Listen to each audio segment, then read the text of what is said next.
Hi, my name is Caroline and I'm a registered veterinary technician here at Selkirk Veterinary Hospital, and I'm going to talk to you a little bit about Pet First Aid as it's Animal Health Week from October 4th to October 10th.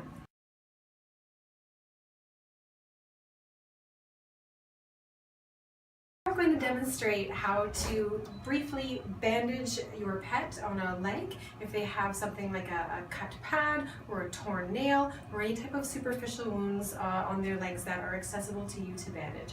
Superficial wounds being even something like a scratch from a nail, a bite from another dog, or if they've been hit by a car and they're bleeding from a small spot on their legs, feel free to try what you can as long as they will let you and they're not too painful to have some bleeding to stop with bandaging.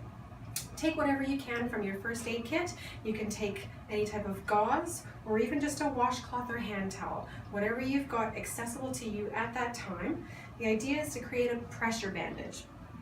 And so if we have some gauze, make it nice and thick so we can stop the bleeding and make it sure that it doesn't get too messy, and then place it directly on the wound. Wherever the wound may be, you can place it directly on the wound.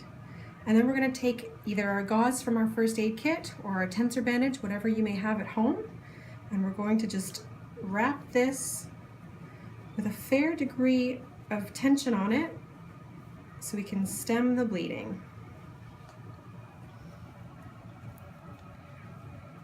If you have scissors or you need to cut it, you can cut it at this point, but this way it protects the animal from licking at it. It will protect it from any dirt or bacteria that you may encounter along the way, and it will also help the bleeding before you get to the veterinarian.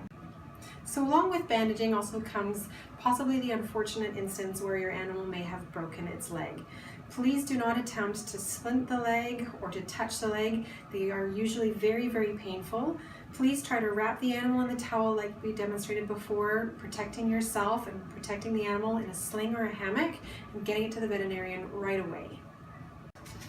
With everything, always remember that a basic pet first aid kit is no supplement to proper veterinary care. Please do your best to stabilize however you can and get them to a veterinarian as soon as possible to be able to treat any injury. We definitely appreciate at-home care as best as you can, but nothing can substitute all the pain medication and possible emergency life-saving measures that we can do here at the clinic.